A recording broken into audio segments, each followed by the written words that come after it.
Hello? Hello. How are you doing today? Good, thank you. What have you been up to? You've been out of the wrestling world for a little while now. What's been going on in your life?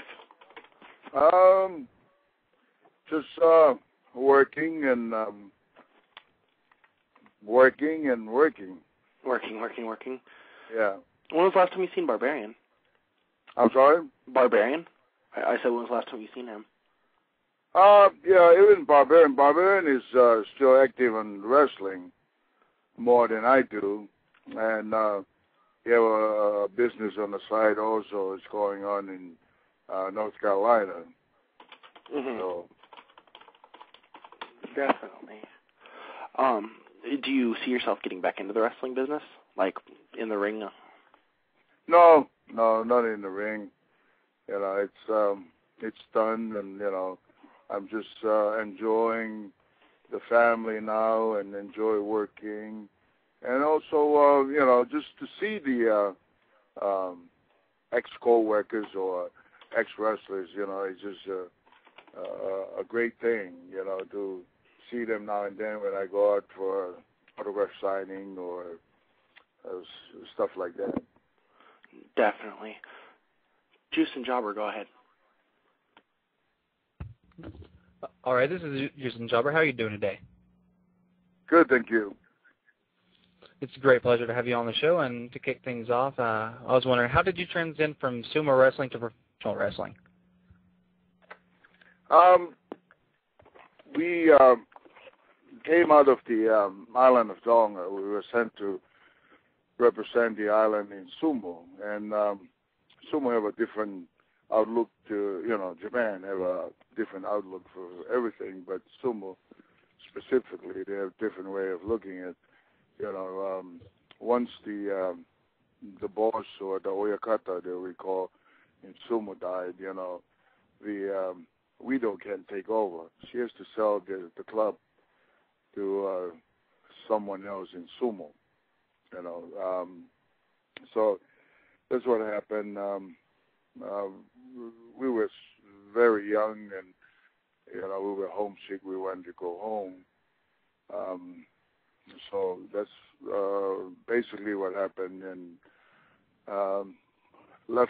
went back to the island, realized that I missed 3 years of my life there. That I had to keep going. So I turned around and wrote back to one of our sumo sponsors to see if I, can go back to sumo.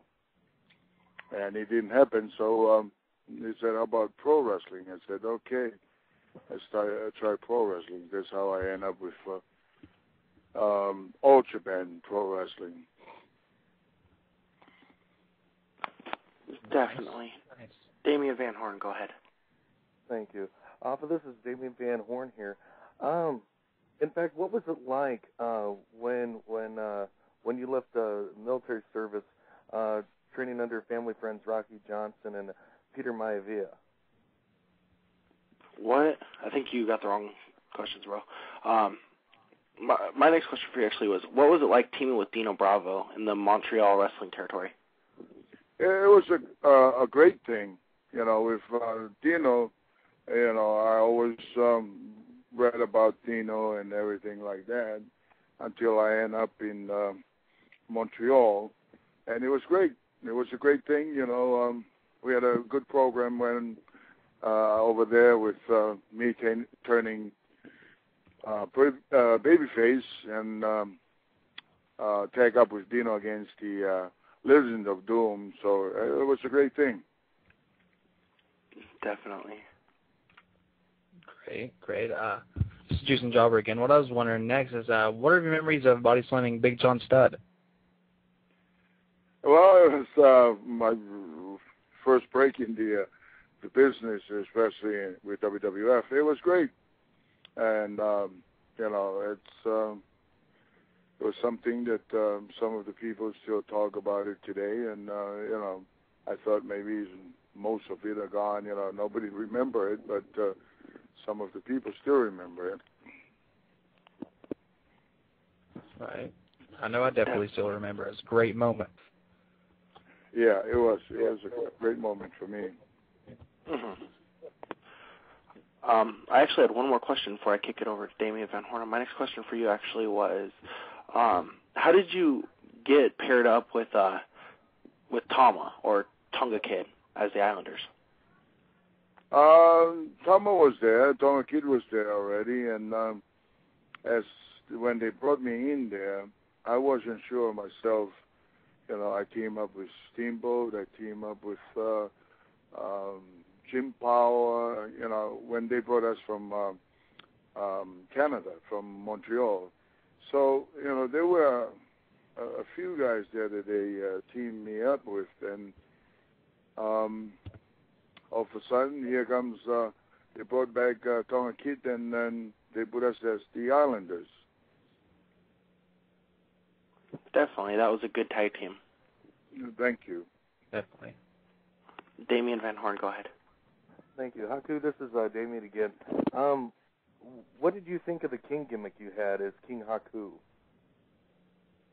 It was great.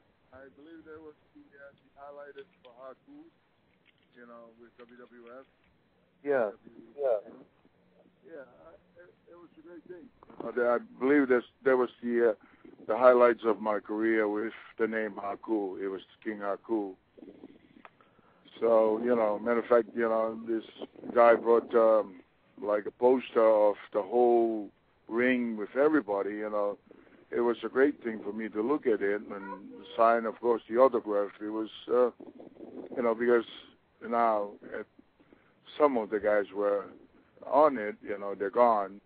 They died, you know, and God bless their souls. But, you know, it was great.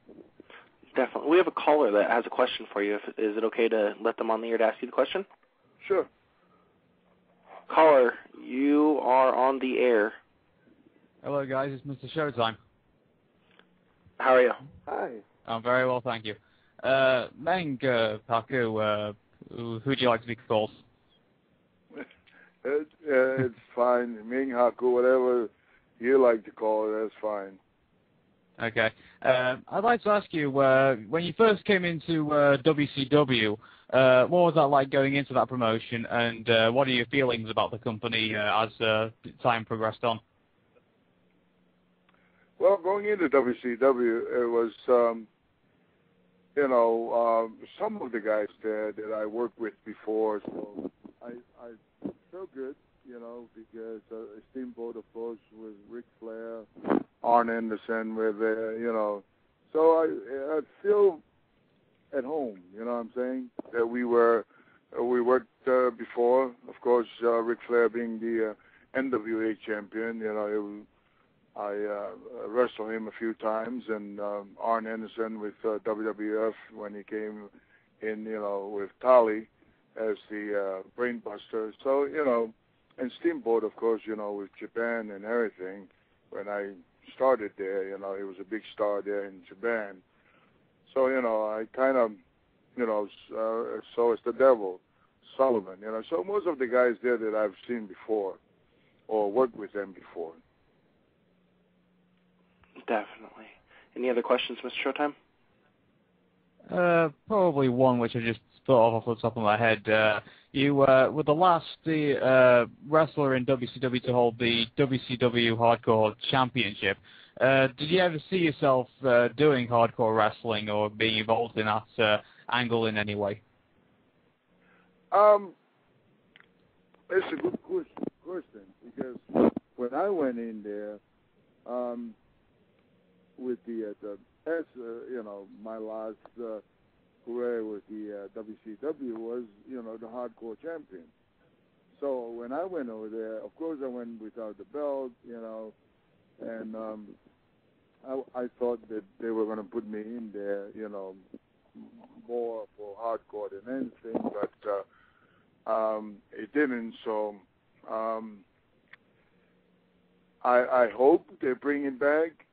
You know, and I hope it's just a matter of, you know, time that they will, you know, do it again or put the belt out there.